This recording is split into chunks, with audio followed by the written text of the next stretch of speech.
But by the way, things will be said here that perhaps you don't agree with, and that are not valid for you. But if whatever we're saying here brings that forward in somebody else, as far as I'm concerned, that's for that's fair.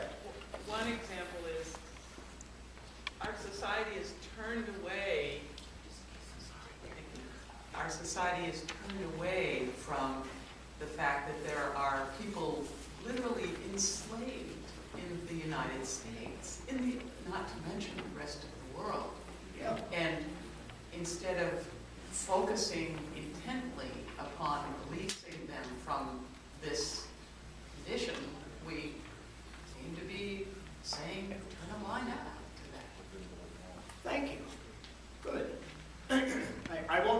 I promise I won't probe if you say something, but I felt I wanted to pursue it with Liv, and I knew she could handle it. Yeah. What else occurs to you as you look at a title like this?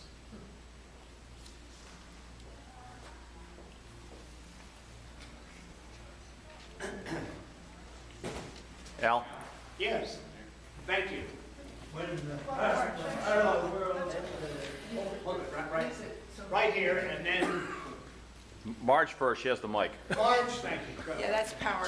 What brought me in particular, aside from the importance of the subject, are the people who influenced you in your presentation. Tillich and Niebuhr and giants like that. And Well, so I knew there would be a lot of meat digest from your presentation. thank you. Thank you. And now, Nick, I'm sorry. when half the world figures that we are evil, and we feel that they are evil, and they both are religious groups, but religious quite differently, and bases their hypothesis on their religion, how do we figure who is right, or how? Thank you. Yep. Yep. Us and them, right? The way the churches, practically all the churches, have lost the young people somewhere along the line. Yes. Thank you. Concern. Yes. Other reasons you might have come? Yeah, moral relativism, which may be at the center of what you're talking about. There's no right and wrong anymore. Everything is sort of. Yeah. We have no absolutes. Yeah. Yes. Is that other thoughts? What does this subject bring forward in you? That's my favorite way of saying it.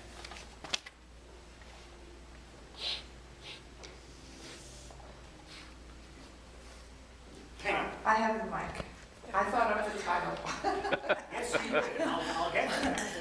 I think the compelling part for me is the distinction between personal sin, which is something we're really good at pointing fingers at, out of wedlock, how could they be so irresponsible, or murderers, or I don't know, whatever you want. And yet it's a society in which I think there is a very strong undercurrent. I think that's what Libby was kind of talking about. There's a really strong undercurrent of kind of institutional sin or built-in sin that, it's okay somehow. And how do you expect people to avoid personal sin, to recognize that in themselves as a personal failing, and yet be in a society in which this other kind of sin, we drop bombs and kill innocent civilians in places, and I don't know, all kinds of things. I'm sure everybody's got their personal list. So how are we really looking at what I consider to be the larger sin? And if you think about what Jesus responded to in the Bible, he could have cared less about the adulterer and the tax collectors. He forgave them, but who did he save his points of anger for? It was the people who belonged to the institution of of religion, the Pharisees or whatever, they were the ones, I think, to whom he blasted the most. Were they beyond the reach of forgiveness in your view? Were they beyond the reach of what? Of forgiveness by him? Oh, no, not at Yeah. all. No, I don't think so. Thank Oh, you. no, I don't think anyone is. Yes, Anne, thank you. I'm always interested in anything that might touch on the subject of theodicy. Theodicy, yeah, why evil? Yes, and by that, that can mean either what the philosophers sometimes call natural evil, which is earthquakes, fires, say, touched off by lightning, flood, that kind of thing. Cancer, it exists in it, yeah. Why that? Why? How do you deal with it? I tossed and turned for an hour and a half at least a few nights ago after the Philippine Island, before I could find any peace. I think we're not going to deal with a natural evil piece. We're dealing here with evil that results from a human agency.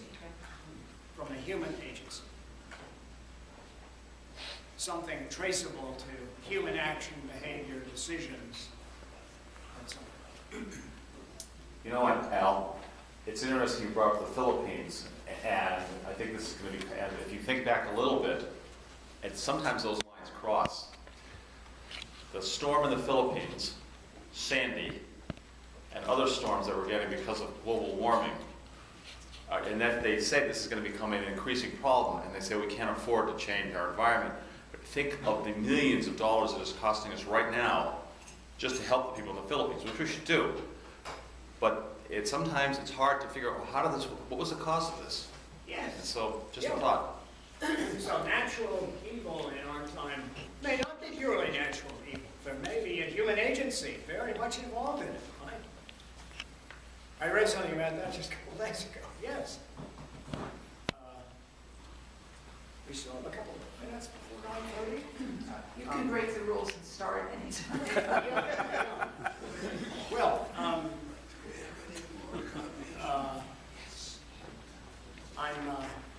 I must say I've had moments in the past week, as I think Ron can tell you, when I went, how did I get into this? Who am I to talk about evil, sin, and hope for the future? I mean, I'm no great theologian, and even if I were, we only got 45 minutes anyway. I mean, what sort of hubris in me? I challenged my own motives. How come you said yes to this? Well, what happened was, Pam came to me a few months ago, and she said, I want to have a program on evil, and she said, it's got your name written all over it. And I wondered, Pam, how did you get such unfettered access to my fantasy? I assume that's a rhetorical question. Okay. Yeah. At any rate, I feel compelled to announce at the beginning of this that I'm not offering a resolution of anything. The way it came to me, the best say it is some food for thought. And a conversation. And my wife and I have found that it's very pleasant to drive to Vermont, across the state, and through the White Mountains into the Great and so on. And there's a wonderful general store in North Woodstock, New Hampshire. And I walked by a case that had a lot of these things like Home Sweet Home on it, piece of wood, nicely painted, flowers and all that. None of which Rhonda would allow in the house. But there was one beautiful saying that I wanted to get, and I phoned them and said, have you got any left? And they said, they're all gone. And it read something like this: we may not have it all together, but together we have it all. I'm I may not have it all together. These are some quotes that are really from my soul over 55 years or so. This is part of how I get it together. But it doesn't have to be the way you get it together. And if you were to put 4 pages of quotes together, they might be very different and from very different sources. But the wonderful thing about the church is that we kind of complete each other. So that my views or perspectives might get corrected here, as yours may be, by what you say to each other. Conversation. We may not, any one of us, have it all together. But together, I think we have it all. Well, not all. But a lot more than any one of us has to. The other daunting thing about this for me was that Peter McCracken keeps saying to me something like, gee, there ought to be more joy about this whole enterprise. How come we're so often so dark? And how come we focus on things like sin and evil? Hope, all right. But, so I promised him that I'd spend enough time on hope, and I have to watch my time pretty carefully, because we do want to get to that. But I must say, his comment brought to my mind a wonderful quote from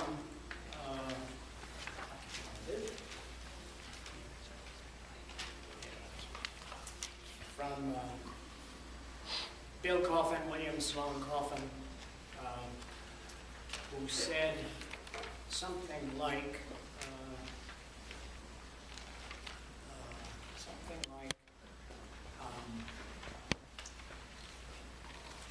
the trouble with Christians is they know just enough about religion to make themselves miserable. They know a lot about guilt. They know nothing about forgiveness. Nietzsche said, according to Bill Coffin, Christians ought to look more redeemed. So I want to get to hope, and I don't want forgiveness to get lost in this conversation. All right.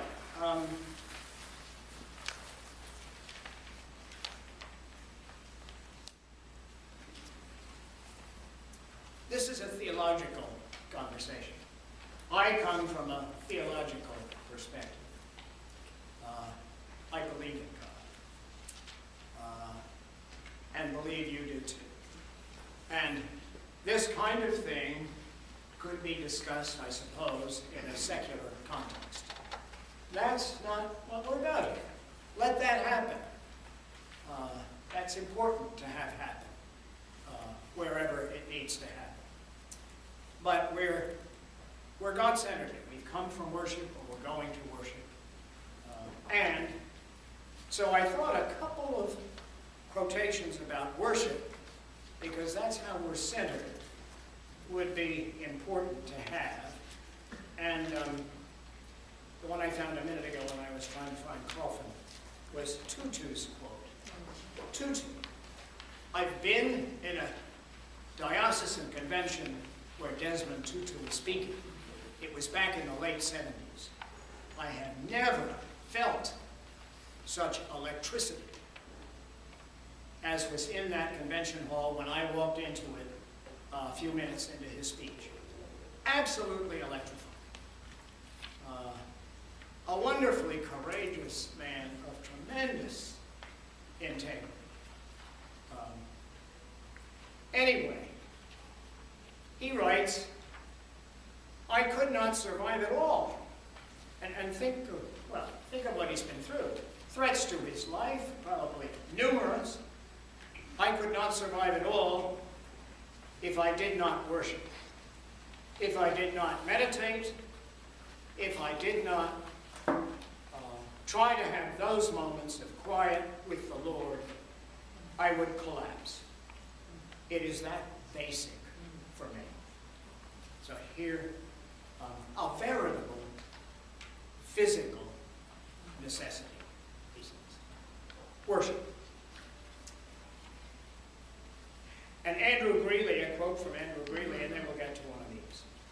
Andrew Greeley, in a book called The New Agenda, back in the 70s, wrote, a wonderful Roman Catholic priest who wrote sexy novels, and you wonder how he found out about all that stuff. Right here, though. He said, the old question is, does God exist?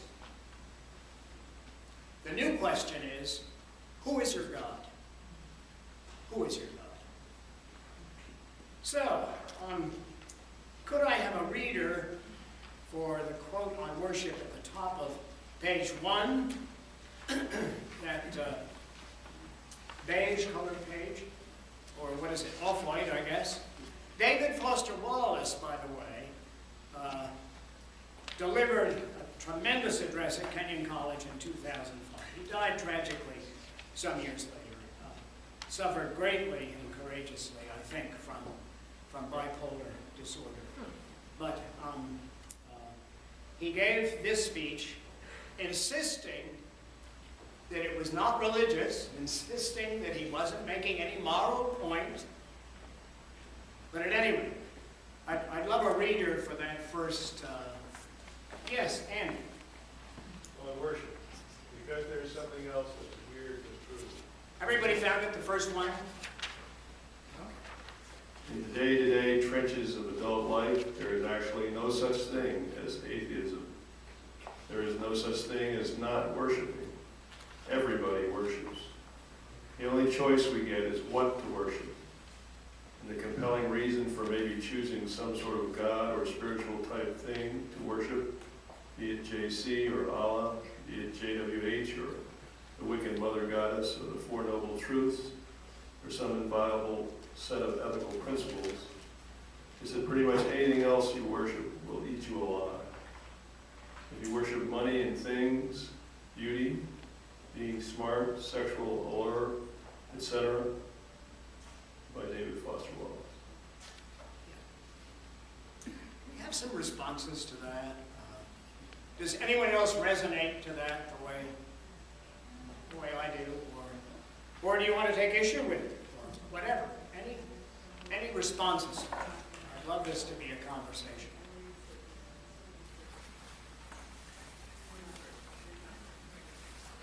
Everybody worships. That's certainly listening. Everybody. Worships. Most of it's money. I know, I'm muttering on purpose. Everybody worships, and a lot of it is greed and money and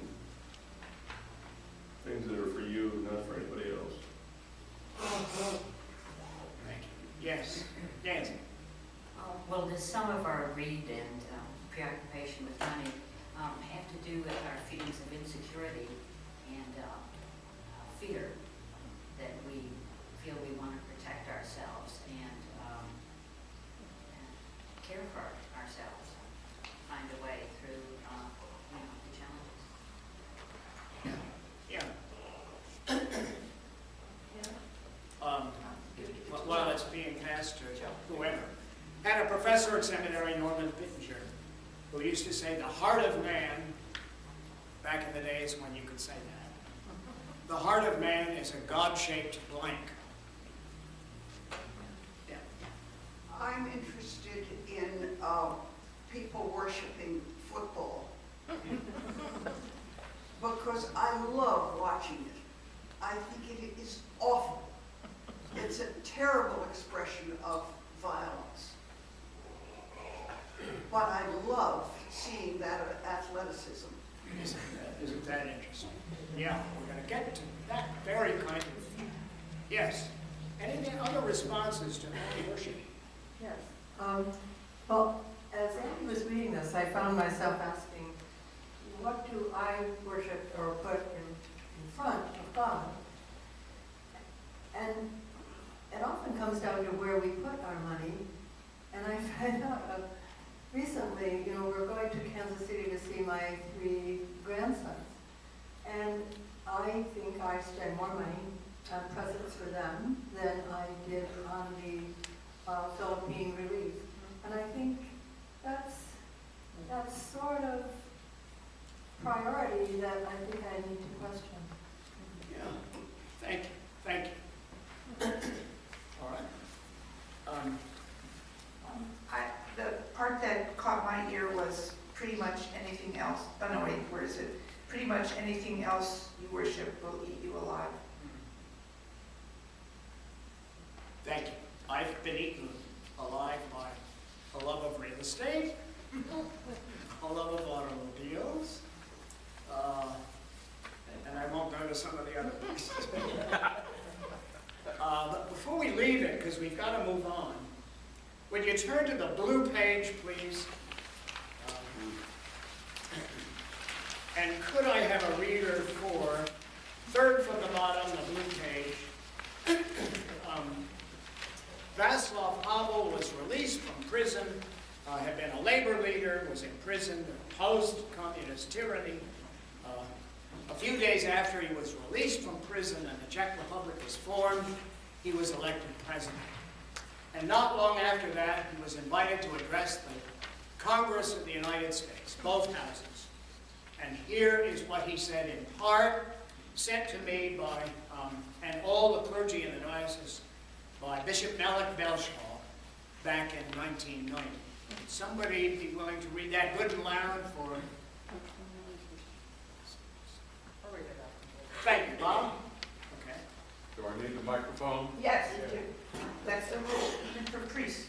I live by grace, not rule. At least I try. Good. Hope and responsibility. The salvation of this human world lies nowhere else than in the human heart, in the human power to reflect, in human meekness, and in human responsibility. The only genuine backbone of all our actions, if they are to be moral, is responsibility to something higher than my family, my country, my firm, my success. Responsibility to the order of being, where all our actions are indelibly recorded and where, and only where, they will be properly judged. Any response to that before we move on to Roar? A quote from Roar.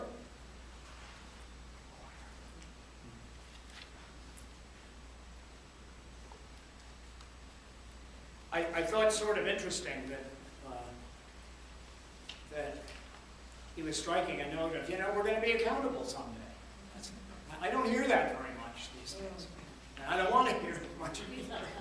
But I do want to hear it. Part of me wants it. Yes. And I love the fact that he capitalizes being.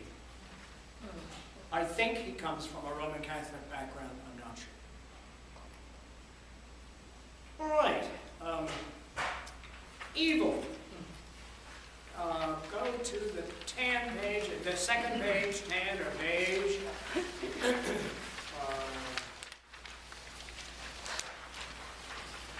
This is what Roar is the writer that Pam directed me to, and she has available a wonderful DVD, which really deserves a couple of hours anyway. A DVD of Richard Roar's talk on what is it? The spiral of evil. What is it? The spiral of violence. Spiral of violence. Thank you. Yeah. This is from his presentation. Remarkably challenging and good, I thought. But at any rate, somebody want to read this good and loud for me? Yes, Caroline. On the nature of evil. The world, or the system, is the most hidden, the most disguised, and the most denied, but foundational level of evil. It's the way cultures, groups, institutions, and nations organize themselves to survive. It is not wrong to survive, but for some reason, group egocentricity is never seen as evil when you only concentrate on individual egocentricity, the flesh. The devil then stands for all of the ways we legitimate, enforce, and justify our group egocentricity while not now calling it egocentricity, but necessity.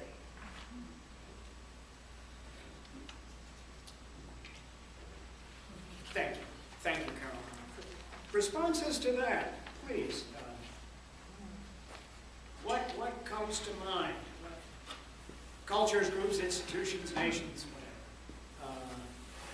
whatever. What does egocentricity mean to you? In a word or a phrase. I'd love to get as many of you out as possible. I'll speak to that, Al. I think the things that our government does in our name, which embarrass me, the use of drones, for example, or the way we violate our own Constitution in keeping people incarcerated. There are many, my list could go on, but that's done really in my name, if you will.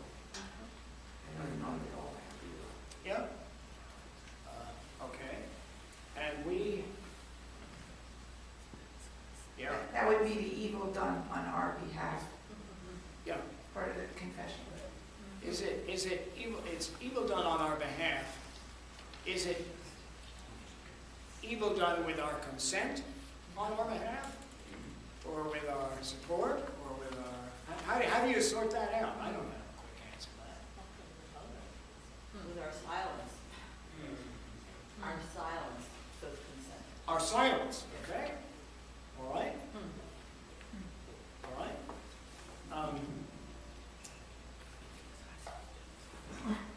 What else? What else? Yes, Art. Yeah, I'm thinking of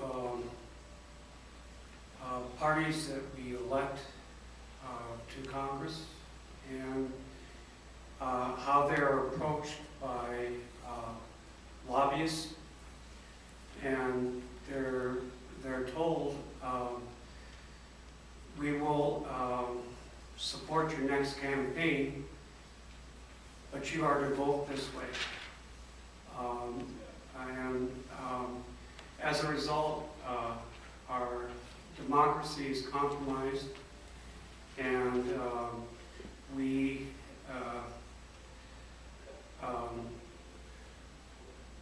we're abandoned. We're abandoned.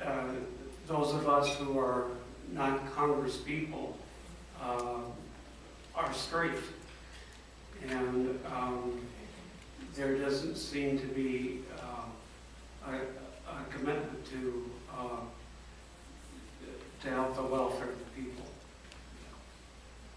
Thank you. All right.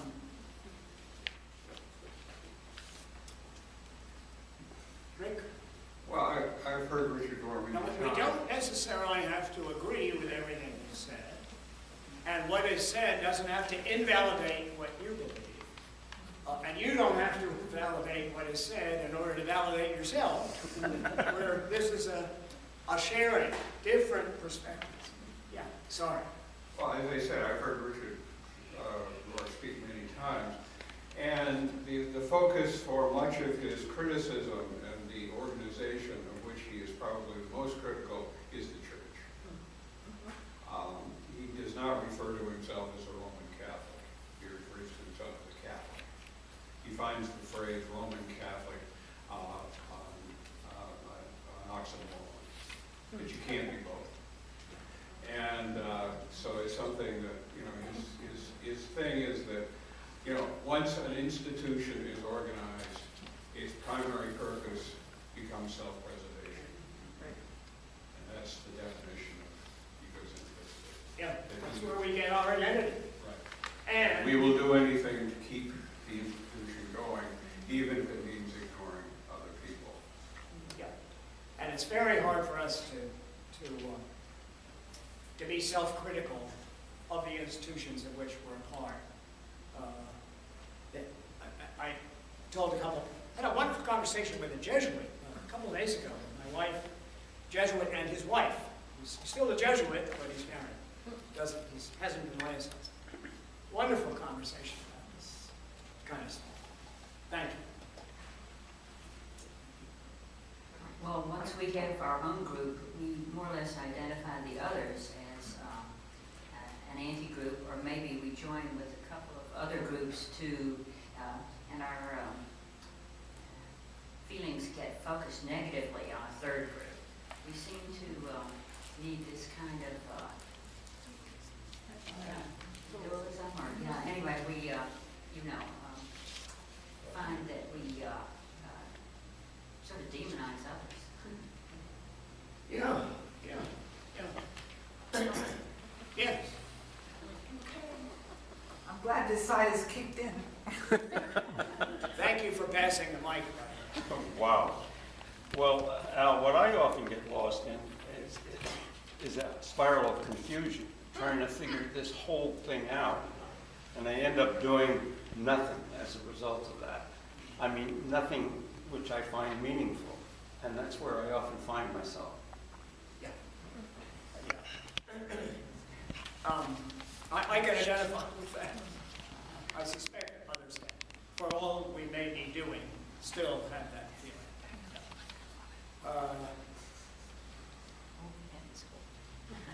Here's Barry Black. Anybody recognize that name? 65 years old, and he is black. Chaplain to the U.S. Senate, who said on October 7th, in a prayer, "Save us from this madness. We acknowledge our transgressions.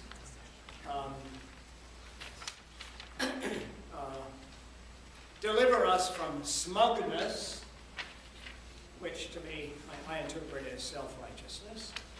And then he wound up by saying, part of a psalm in our men's group says, almost every time we meet, "Create in us a clean heart, O God, and renew a right spirit within us."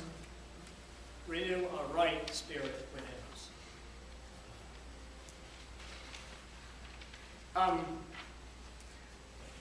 Very quickly, I told this to Bob Patterson the other day. We went to hear Jim Wallace. He was at Colby College, author of a number of books. The most recent is God's Politics, that one? which one? God's Politics, was it that one? Yeah, no, it was before. Was there one after that? He's got one that's currently out. Okay. Picks up on a Lincoln expression. Ask Rick Weil to Google it. At any rate, we heard him speak, and he tells the story of going to Sing Sing prison and delivering a sort of theological address at Sing Sing prison. And he had some interesting correspondence with one of the members. He said, he wrote this prisoner, can you give me a date to come? And the letter came back, well, we're free most nights. We're a captive audience. And he went and he spoke, and one of the prisoners afterward said to him, I noticed when I got here that most of the prisoners here were from 5 neighborhoods in New York City. And it seems that at about the age of 9 or 10, we get on the train, he said, and the train eventually takes us to Sing Sing. And he said to Jim after his speech, you know what I'm going to do when I get out of here? I'm going to stop that train. And 2 years later, Wallace went to a church in Harlem, and one of these guys who was in his group was leading the youth at a huge church in Harlem, a youth group, had gone back into the community, had taken a step toward stopping the train. And Jim Wallace says that he asks the question of his students at Georgetown or at Harvard, where he also taught, what train were you to stop?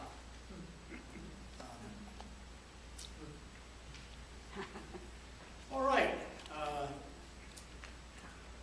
There's a quote somewhere in there, and I think it's Niebuhr, who says how easy it is when we're part of a cultural group to overestimate the purity of our own wisdom. how easy it is to overestimate the purity of our own sin. All right. I was going to get into, there's maybe one quote we can deal with on the subject of ambiguity.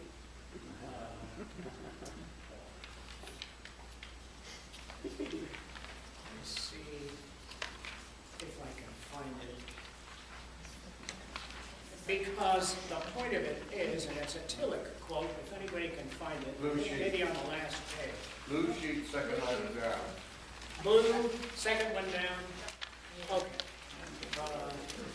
Somebody want to read it?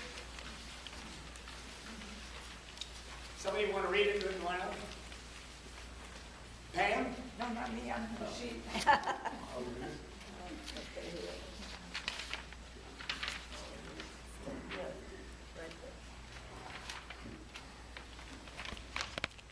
Ambiguity, addressed by Paul Tillich at time of his 40th anniversary. This unlikeliest of audiences, cover story figures, sat, according to one account, in rapt silence while Tillich reminded his listeners that all life is ambiguity. The inseparable mixture of good and evil, of true and false, of creative and destructive forces, both individual and social, the most concise summary of his view of human nature that he ever wrote. Man is, this is my doctrine, essentially good, but under the conditions in time and space, he distorts his essential goodness. Man is not only estranged, but reunited with his essential goodness. He is ambiguous, and ambiguity is the character of every life process. There is nothing only good and only bad. I find that provocative myself. Any quick comments, and then we'll move on to sin. That's a quote that Richard Rohr could have written, right, Rick? That's right up his alley. Yeah.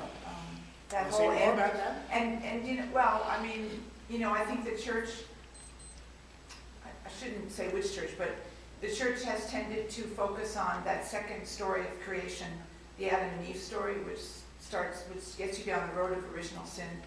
And it hasn't really looked so much at the God created, you know, the 7 days of creation, and it was good, it was good, it was good, and when it gets to people, it was very good. I think that as a starting point leads you to where Tillich goes. That essentially that is our nature, is good, is made in the image of God, but it gets distorted by sin, evil, and our job for healing is to get back to that, as close as we can, to that original goodness, that God-given goodness. And never perfectly. And never perfect. Even though he said be perfect. Yeah. That's another story. Yeah. Thank you. All right. Anything else on that? Al? Yes. Thank you. She said, don't say Al, say Pam. I think that we shy away from ambiguity because it leaves open-endedness, which is kind of scary under certain circumstances. And so many people, I think, proceed on the track that being a faithful Christian means that you are certain and you have certainty all the way through. If you don't have certainty, something's missing, lacking in you, and you don't want any part of that. So to be able to embrace ambiguity is the same thing, I think, as saying we live with the questions rather than be unsatisfied until we have firm answers. So ambiguity is realism. Yeah. Yeah. If there were time, I was going to throw out consumerism or market capitalism. What's good? And what is a distortion of good or even bad? I mean, we could spend a lot of time on that, and I think Rohr's tape that Pam got for us really helps us get into that. Sin. do you think of it? How do you think of sin? I increasingly think of it as being out of alignment. When I'm driving my car and it pulls to the left or the right, and I don't mean that politically. I know something's not right. My wife once said to me years ago, I hope you remember, there are times when you just feel kind of dirty, spiritually speaking. Yeah. All right. How do you think of sin when you... How would you define it if you had? Or how do you define it to yourself, which is the only thing that matters? I was just reading through it, I see Paul Killick, and the word estrangement resonates for me. If you're estranged from... Yes. Sin means you're estranged from whatever it is, whether it be God or what you feel is right, but you're out of balance. Out of balance. Estranged from Tillich says, the one to whom we belong. Yeah. Estrangement at a distance from. A lot of people found that helpful in the 50s and 60s. And still, I think. Yes. Any other? How do you think of it? Oh, I'm just looking at page 2, by Robert Morris. Morris, thank you for picking up on it. Page 2, which one? It is the third one down from the top. Yes, yes. I think this is about destructive action. Yeah, he was here once. It's not breaking the rules, but destroying life, or I guess. Okay, want to read the whole thing? Sure. Sin is not rules, but destructive action. Sin is not some breaking of arbitrary rules set down by a tyrannical God to control humanity, but destructive action against ourselves or others that undermines God's desire for our good. Robert Corin Morris, from the Calling and Courage of God. What do you like about it? Well, I just think that, like, one of the biggest evils is war, and just think how destructive it is. I happen to be on a course on Europe now, and one of the big features was the devastating result of World War II all over Europe. And it's just, we can't even imagine the destructiveness of that time. Thank you. Thank you for the reminder. War, by the way, I meant to start, we got held up on time. Meant to start with a wonderful prayer, possibly as well known as the Lord's Prayer, written by Reinhold Niebuhr back in 1943, had been a pacifist, went through a wrenching self-searching, found he had to support American entrance into World War II. And he's the one who wrote, grant us, Lord, the serenity to accept what cannot be changed. Courage to change the things that, in his version, should be changed. And the wisdom to know one from the other. And it seems to me that captured, it should have been the prayer we began with, but you all came from church anyway. I trust you'll pray afterward. I'm going to close with a prayer. Yeah. Nick and Libby had something to offer. Yes. Anybody else? Well, on the sin, I think that when people get so involved and you get stressed out against one another, and you're out, you end up by, I gotta get that guy any way I can, and you just run that person down. Yeah. In this messy world. That's the way it goes. All right. Can I? Okay, good, Liv. Thank you. On the theme of estrangement, experience from the justice system is telling that often criminals will resist this notion of the tyrannical, arbitrary laws that are set down against them, especially in the juvenile justice system, when you're trying to stop that training and keep those kids on the path. It's very interesting how juvenile justice courts are now starting to go back to the Native American practice of the tribal courts that have captured ancient traditions, where the child is brought into the community, literally encircled, and the discussion is how they are estranged, have broken relationship with the community, and that they need to tell the community how they plan to get back into right relationship with their community. And in order to be whole, empowered, and healthy, this is the only way. They must be back on the way. Thank you. All right. I'd like somebody to read the Niebuhr quote on the top of page 3, please.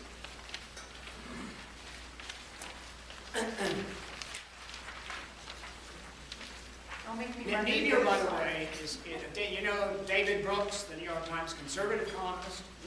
He wants every college student, before he gets into college, or she, to read Niebuhr. Christian theologian, columnist with a Jewish background. David Brooks talks about how we're so taken with our own wonderfulness that we forget about our underside. Okay, somebody want to read that? Gold, second from the top, for Niebuhr, etc., from Fitzgerald's book that Ben Barnes put me onto. Lib, you want to do it since you've got a mic? Sin vis-a-vis conservative and progressive, is that the one? Yeah. So that's my heading, that's not. For Niebuhr, sin was an endlessly rich doctrine that he deployed as a means of criticizing both conservative and progressive attitudes, as well as their solutions to the problems of individual and corporate life, cutting through what he perceived as the undue conceit and righteousness emanating from both the right and the left, in the hope that a deep awareness of such false pride would advance the cause of justice in human life. Thank you. Comments? Residents? Sounds like the U.S. Senate. Yeah.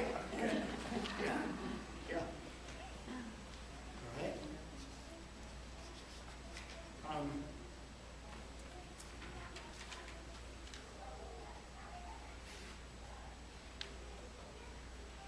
Can I draw your attention to the blue page?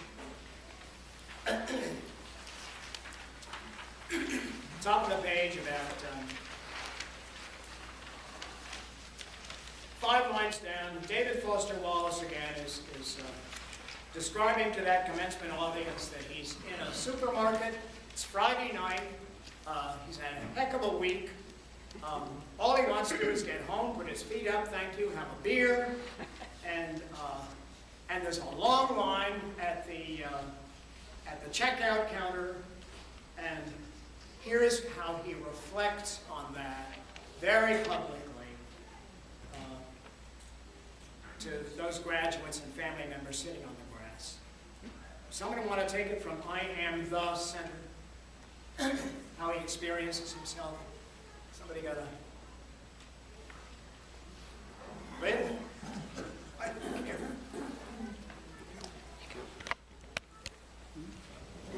Wait, say again, please. How he experiences himself. Okay, I am the center of the universe, and my immediate needs and feelings are what should determine the world's priorities. And look at how repulsive most of them are, and how stupid and cow-like and dead-eyed and non-human they seem.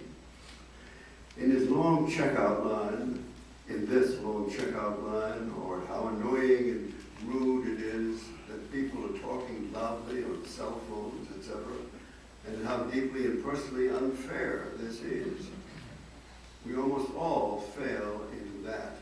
But most days, if you're aware enough to give yourself a choice, you can choose to look differently at this fat, overmade lady who has just screamed at her kid, and see those people as human beings, some of whom are carrying a heavy burden. If you really learn how to pay attention then, it will actually be within your power to experience a crowded, hot, slow, consumer hell type situation as not only meaningful but sacred, on fire with the same force that made the stars, love, fellowship, the mystical oneness of all things deep down. Not that that mystical stuff is necessarily true. The only thing that's capital T true is that you get to decide how you're going to try to see it. You get consciously to decide what has meaning and what doesn't. You get to decide what to worship throughout Episcopal times. Thank you. Any responses to that? And then we've got to go to hope. I promised Peter McCracken I'd get to hope. Well, I'll Yes. just offer a comment, and I think I'm close to quoting someone, and I can't remember who it is, but the idea that all of life is sacred, I might be Beekner, I don't remember, but I think that embodies that idea. You know, it's a perspective, and if you see all of life as sacred, you respond very differently.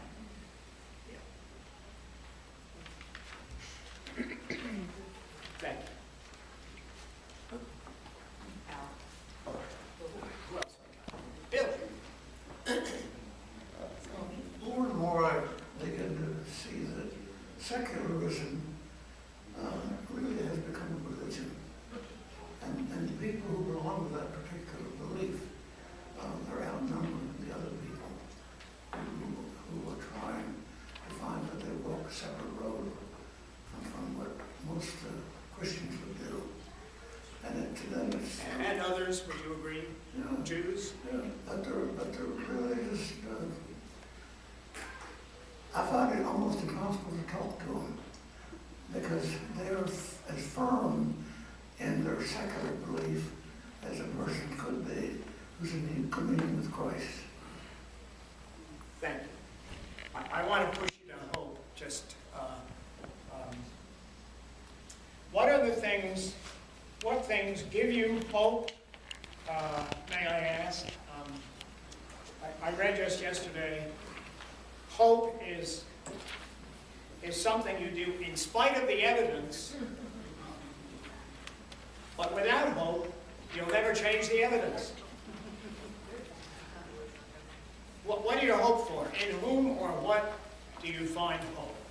I got my own thoughts, which I'll end with before the final prayer. But, what gives you hope as you look at the world as it is? Hope is not, Coffin says, page 1, if eternal life is on both sides of the grave, then to yearn for the future with no concern for the present is wrong. What hope do you see in the present? In whom? I guess the children, new life has been created. Yeah. Thank you. Yeah. Oh, I'm not going to write it down. That just gets cumbersome. But hope for children. In whom do you see hopeful whatever?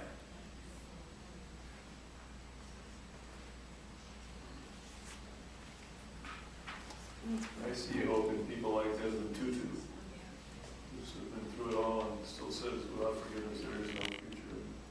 So he sees hope. Without forgiveness there is no future, he says. Yeah. Yes. Where else do you see hope? Yes, Lynn? Shout it out, and I think you can be heard. You go back to that notion that man is essentially good. He's distorted into evil and sin. But what is that mystical process that suddenly brings things back into right relationship? That's the mystical part of it. Yeah. It's great. It's perfectly stated. That's Yes. right. And you just keep hoping for grace. Yeah. Grace, I'm sorry. Is there a light back there somewhere? Yes. Well, maybe it's the same thing Nancy said, but my thought is in the younger generation, excuse me, where I see a lot more interest in preserving the environment, in going back to teaching, in, you know, they seem to be getting it right, many of them. And that gives me hope. Yeah, good. All right. I also think there's a trend, even though churches seem to be declining in membership, many of them, people do observably seem to be searching for something beyond themselves, that spiritual but not religious kind of, and they haven't found it yet, but I imagine they will. But just the desire to find something like that, I think, is very hopeful. Something outside of yourself. Yeah.